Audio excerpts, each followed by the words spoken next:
அன்பான அனைத்து உள்ளங்களுக்கும் ஒரு அன்பான வேண்டுகோள்.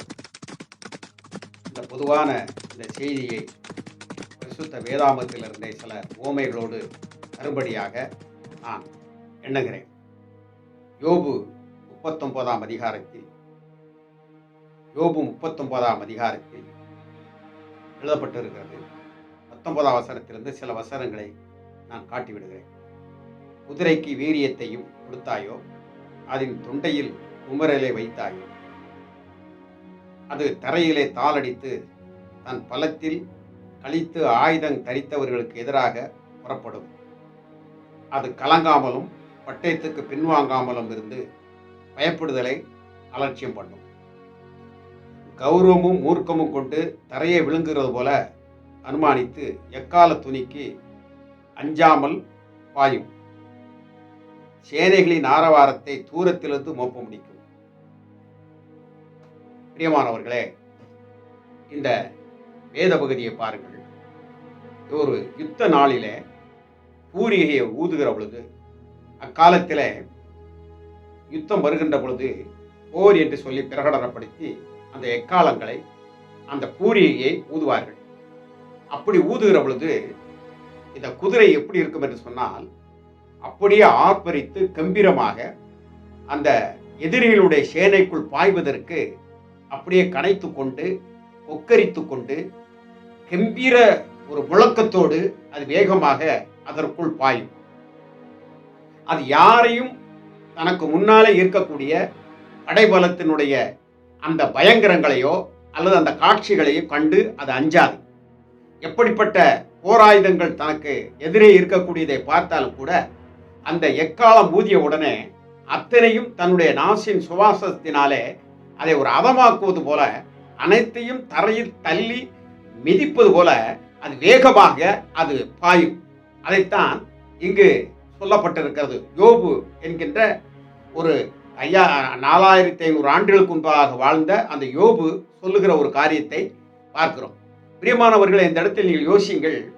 இந்த போர் பாருங்கள், ஒரு ஒன்றும் அறியாத ஒரு 5 அறிவு உள்ள ஒரு மிருகத்தை கூட எப்படி செய்கிறது என்று சொன்னால், தான் வெற்றி பெற வேண்டும் என்ற அந்த வீராப்பு தனக்கு முன்னிருப்பது யார் என்றும் கூட பாராமல் வேகமாக பாய்ந்து அவைகளை அது அங்கு நாம் சாகுறோமா, என்ன கொஞ்ச நேரத்தில் என்ன நடக்கும் என்பது அதற்கு தெரியாது. ஆனாலும் கூட அது வெற்றி முழக்கத்தில் பூரிகையோடு செல்லும்.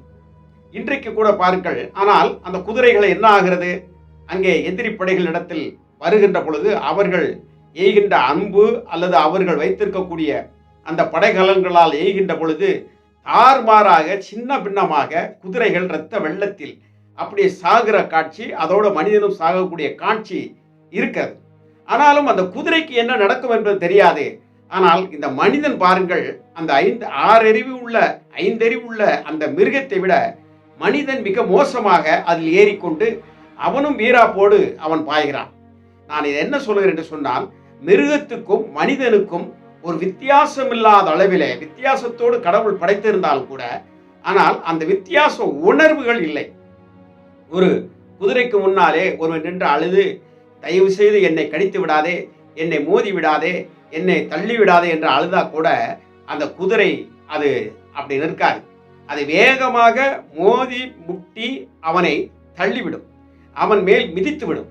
ஆனால் ஒரு எப்பேற்பட்ட ஒரு மனிதனாக இருந்தாலும் அவனிடத்தில் கெஞ்சுகிற பொழுது அவனை விட்டு விடுவது அந்த போர் யுக்தியினுடைய சில அடையாளங்களாக இருக்கிறது. ஆனால் இன்றைக்கு இந்த வளைகுடா பகுதியில் நடந்து கொண்டிருக்கக்கூடிய போர்களினுடைய யுக்திகளை பார்த்தால் மிகவும் அவலட்சணமான முறையிலே ஒருவருக்கொருவர் அப்படி பாய்கிறார்கள்.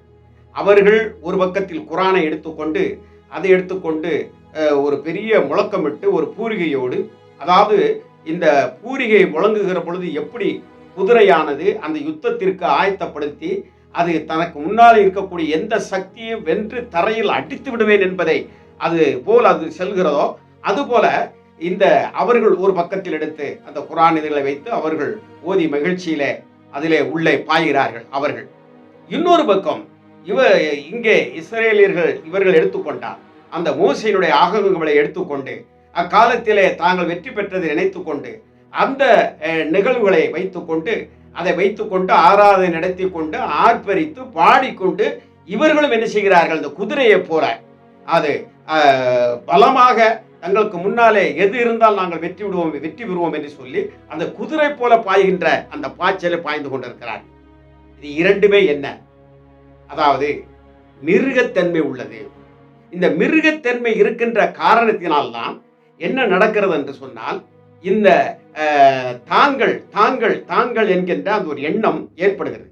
எந்த ஒரு மனிதனுக்கு அடக்க முடியாத கோபம், எந்த மனிதனுக்கு ஒரு அடங்க முடியாத அடக்கமில்லாத அடங்காப்பிடாரித்தனமான சிந்தனைகள் உருவாகுகிறதோ அவன் ஒரு மிருகத்தை போல அவன் காட்சியளிப்பான். எந்த ஒரு மனிதன் தனக்கு முன்னாலே இருக்கக்கூடியவனை நாம் கொலை செய்யக்கூடிய அளவுக்கு வருகிறதே என்று சொல்லுகிற பொழுது அந்த கொலை செய்யக்கூடாது என்கின்ற எண்ணம், அந்த ஒரு பதிவு அவன் மூளையில் இல்லையோ அவன் ஒரு பயங்கரமான, அவன் ஒரு மிருகத்துக்கு சமமாக இருக்கிறான். ஆகவே ஆத்திரத்தை, இந்த அடங்காத கோபங்களை, இந்த அடங்காத அலையை அடக்குங்கள்.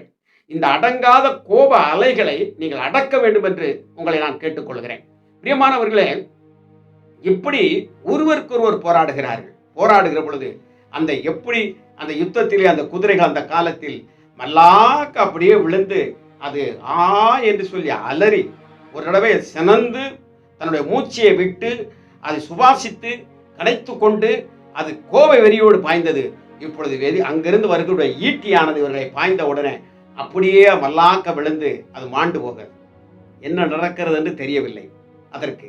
ஆனால் ஆறறிவுள்ள மனிதனாய் இருக்கக்கூடிய இரண்டு தரப்பு மக்களுக்கு நீங்கள் யோசித்து பாருங்கள், இதற்கு பின்னாலே என்ன ஆகும்? தன்னுடைய மனைவி பிள்ளைகள் ஒரு விதவையாகிவிடுவார்களே, பிள்ளையற்றவர்களாக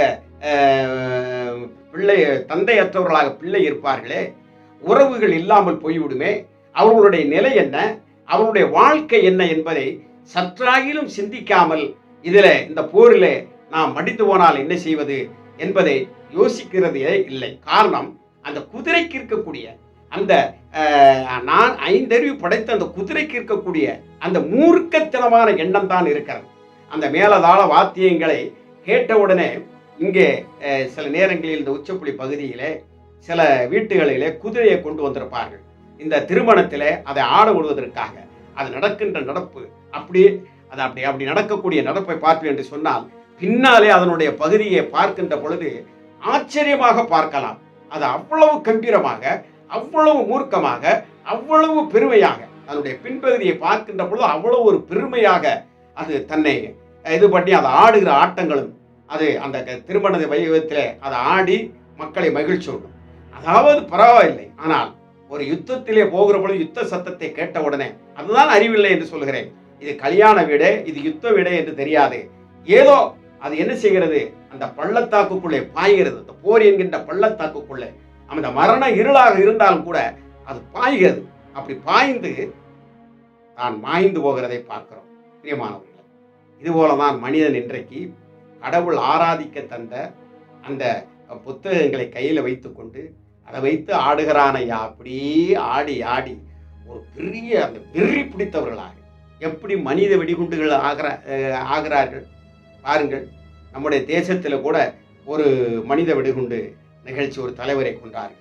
அப்படி படுகிற பொழுது பாருங்கள், கொஞ்ச நேரத்தில் இதில் அமுக்கி விட்டால், அவருக்கு மாலை போடுவது போல அமுக்கி விட்டால் நாம் செத்து போய்விடுவோமே, இதனால் என்ன நடக்கும் என்பதை அது கொஞ்சமாவது அறியவில்லை என்றால் அது மிருக குணம். அந்த குதிரையை போல அல்லது எதுனாலும் பரவாயில்ல அப்படிங்கிற அப்படிப்பட்ட அது தற்கொலை. இந்த மனித வெடிகுண்டுகள் இன்றைக்கு அந்த தற்கொலை படைகள் போலதான் இன்றைக்கு களத்திலே இறங்கி ஒவ்வொருத்தரும் அவர்கள் சொல்லுகிற ஆர்ப்பரித்து அவர்கள் பேசுகிற பேச்சுக்கள், நாங்கள் அதை விடமாட்டோம், இதை விடமாட்டோம், அப்படி செய்வோம், எங்களிடத்தில் இது இருக்கிறது அது இருக்கிறதா என்று சொன்னால் நீ ஒரு குதிரையை போல ஒரு மிருகத்தை போல இருந்து கொண்டிருக்கிறாய். ஆகவே இரண்டு தரப்பினர்களும் யோசிக்க வேண்டும். நமக்கு பின்னாலே இருக்கக்கூடியவர்களுடைய நான் ஒரு ஜெயிலுக்கு சென்றிருந்தேன். ஜெயிலிலே உபதேசிக்கும்படியாக சென்றிருந்தேன். அந்த செயல் அதிகாரிகள் என்றிருந்தார்கள். அப்பொழுது நான் பேசி கொண்டிருந்தேன். பேசி முடித்த பின்பு எல்லோரும் அதை சிரித்து நக்கல் அடித்து கொண்டு தான் இருந்தார்கள். அப்பொழுது நான் சொன்னேன், நீங்கள் உள்ளே இருக்கிறீர்கள், கொலை செய்து வந்தீர்களா, கொலை செய்யாமல் வந்தீர்களா, யாருக்காக வந்தீர்கள் என்று தெரியாது. ஆனால் உங்களுக்காக ஏங்கி கொண்டிருக்கக்கூடிய உங்கள் மனைவி, உங்களுடைய பிள்ளைகள், ஒரு கொலைகாரனுடைய மகன் மகள் என்று அவர்களுக்கு திருமண வாய்ப்பு கம்மியாகி விடுகிறது. அவர்கள் ஒரு ஸ்கூல்லே படிக்கின்ற பொழுது, இந்த ஆட்டோ சங்கருடைய மகன்கள்லாம் ஸ்கூல்லே படிக்கின்ற பொழுது எல்லாராலும் புறக்கணிக்கப்பட்டு ஒரு கிறிஸ்தவ ஸ்தாபனத்திலே, பெத்தேல் என்ற ஸ்தாபனத்திலே படித்தார்கள். ஆகவே இப்படி ஒரு கோரமாக பார்க்கக்கூடிய பார்வை.